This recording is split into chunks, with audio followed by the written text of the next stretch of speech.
On Monday, we had talked about 2 out of the 3 protists that we are going to be spending a significant amount of time on. We talked about 1 ciliate. Can anyone remember its name? Ciliate. John? Paramecium. Paramecium is a ciliate. Has cilia, it's that sort of shoe-shaped one. We also talked about another type of organism, an amoeboid. This is an easy one to know the name of. It's an amoeba. And now the third type that we're going to talk about is one of the group that we haven't yet talked about, the flageolets. And so the flagellate we are going to study is a euglena. This is what it looks like. We'll talk a little bit about some of its characteristics. So it's a flagellate, meaning it moves using a flagellum. Often flagellum is described as sort of a whip-like tail. Although in the euglena, it's actually the flagellum pulls it through the water. Rather than it being a tail pushing it through the water, as this flagellum sort of whips around, it pulls the euglena with it. And so that's the one we will be talking about, euglena. And there's some interesting facts about a euglena. Just looking at it, what might jump out at you that distinguishes it from maybe the other protists that we studied? Ali? It looks like it has an eye. Okay, yeah, it has an eye spot, and we'll talk about that in a minute. Tyler, something else? It has some stuff inside of it. Yeah, well, they all had some stuff inside of them. We'll talk about what that stuff is today. Ella? Okay, has a flagellum. Something else. Cassia? It's green, and it has chloroplasts. What do you think that means about the euglena? Yeah, that it is autotrophic. However, that's not a 100% accurate picture because it also can be a heterotroph as well. So it can take either modes of nutrition.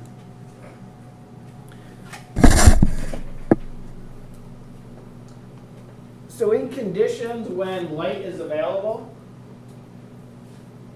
the euglena can go through photosynthesis. It can use sunlight to make its own food molecules and not need to consume any other organisms. Or if there is not light available, it can also engulf and consume other organisms to get energy that way. So it can get energy both ways. We were talking about like the one with the pseudopods, the Yep, amoebas. amoeba. And we talked about how it like wraps around Yep. its thing. How does this one eat Yeah, other sort of in the same organisms? way, not to the extreme, but because the amoeba also moves with those, so they come out much farther. This one can engulf its food through that cell membrane as well, but it's just not as pronounced. So it's an autotroph and a heterotroph both.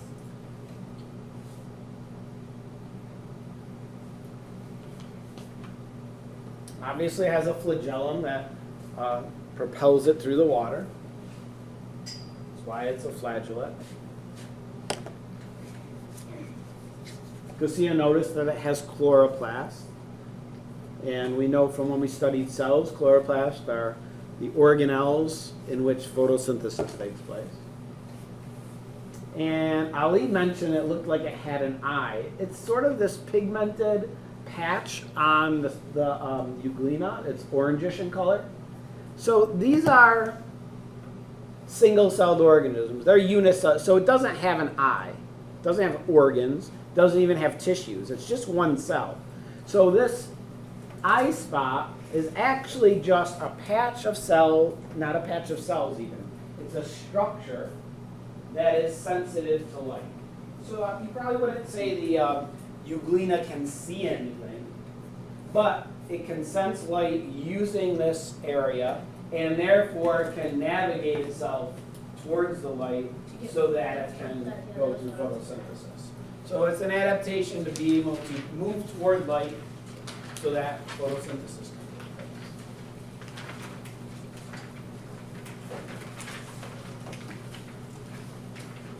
So to finish up here in our discussion of the protists, we're going to label some parts, and I'll talk briefly about what some of these parts are, what they do. So which protist are we looking at? This is an amoeba.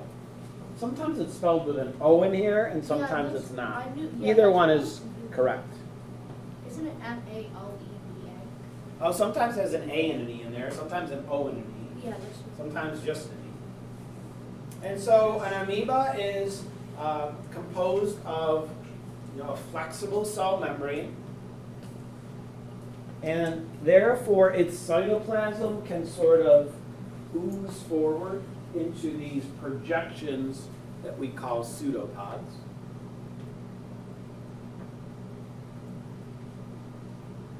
When it does engulf something,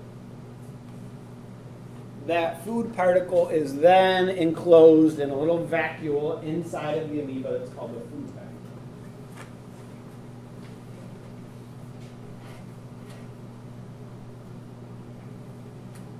Okay, the amoeba has a nucleus, which contains its DNA. And then the inside of the amoeba is filled with cytoplasm.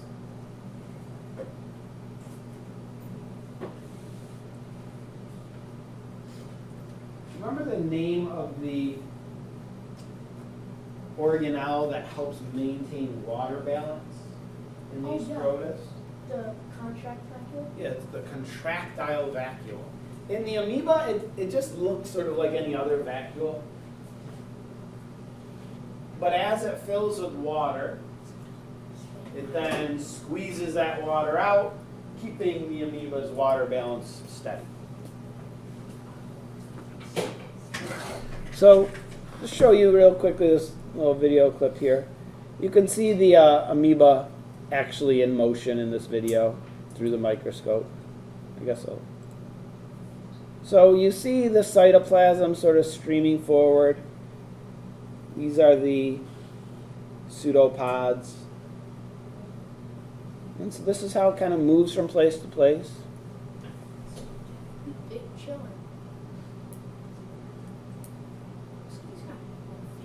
Yeah, so sometimes you can see different shapes and it looks like a frog or something. Yeah.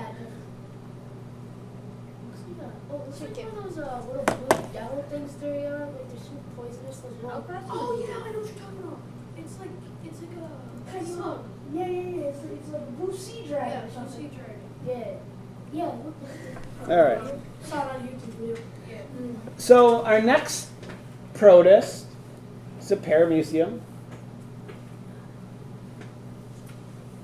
So they have a pretty distinctive shape. You could always recognize them because they're kind of slipper shaped, is what people often say, shaped like a shoe print. So the Paramecium has the tiny little hairs on the outside. In the actual microscope, often they're tough to see because they're really small, very thin. So it depends on the power of your microscope and its resolving power. Sometimes you can't quite see them very well. Has sort of a mouth-like structure, the oral groove. That's how food can get into the Paramecium. It can't engulf its food because it has this hard shell around it. It's called the pellicle. So it has to bring food in this special opening. The oral groove leads to this tube called the gullet.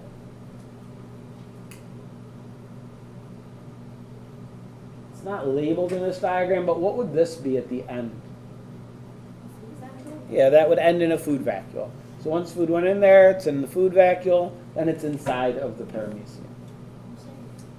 Has a nucleus. In fact, it has two nucleuses, or nuclei. They're called the macronucleus and the micronucleus. Paramecium can actually engage in a form of sexual reproduction in which they exchange genetic materials. Two Paramecium can exchange micronuclei and transfer some of their genetic information from one to the other. They just like. It's filled with cytoplasm. Also has a structure for removing waste, the anal pore. And in the Paramecium and also in the Euglena, their contractile vacuoles are pretty distinctive. They look sort of like a sun, and they have these sort of rays coming out of the middle. And what they do is they bring the water into the central area of the vacuole, which then squeezes and pumps the water out. So this is what the contractile vacuole looks like in the Paramecium. Colin? Are like the Amoeba, the Paramecium, or the Euglena like the cheek cell, the onion cell? You have to like color it in order to see. Yeah, the amoeba is pretty much transparent. The Euglena is not. The Euglena, Yeah, you so could it's see the the chloroplast. The Paramecium, generally, you could stain it. It doesn't really have much color to it. One common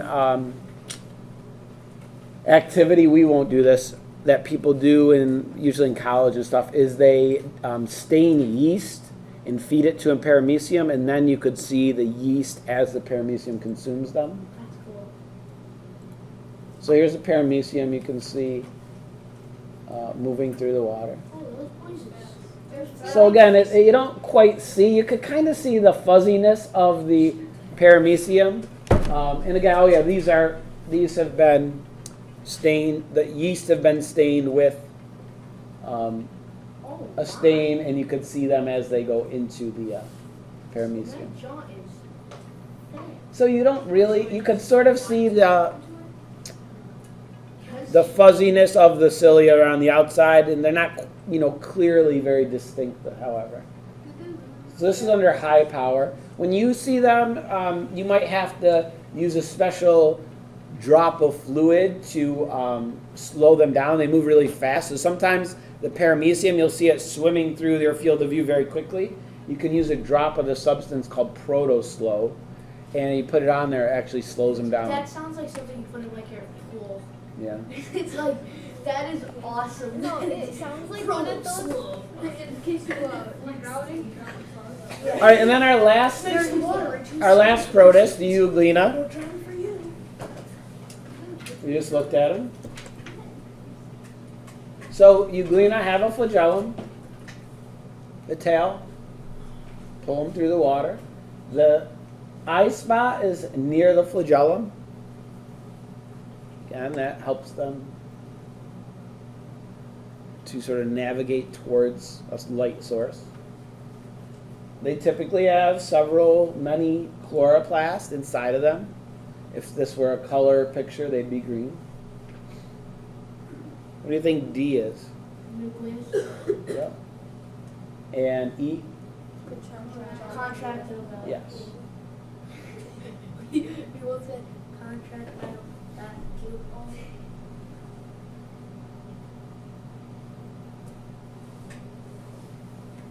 So here in this video, you can see the Euglena swimming around.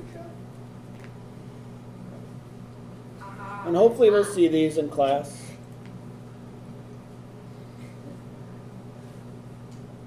So here you can see the flagellum moving That's around. so much tinier than I thought it was going to be. Oh, I thought it was going to be like this big wispy thing. Yeah, I want to see it like. You can see the eye spot in some of these I thought it was going to be like Euglena. really tiny. I mean really like Yeah, pretty thick. Yeah. Thick with like juices. Thumb thick. No, hey. All right, not all that exciting, but you can actually see them. Pretty thick. Those son that jaw. All right, any questions about any of these three protists? Yeah. Yes. Back in the Euglena one, there was like a part where it looked like it was a little bit transparent more than the others. In the Oh, yeah, in the actual video? Yeah. Yeah, when you look at these, they look completely green, but it depends on what plane the microscope is in focus. That will determine that. If you have a section of the Euglena where there's no chloroplast, then it will look clear. So it sort of depends on the thickness and what the plane of focus of the microscope is. Yeah, so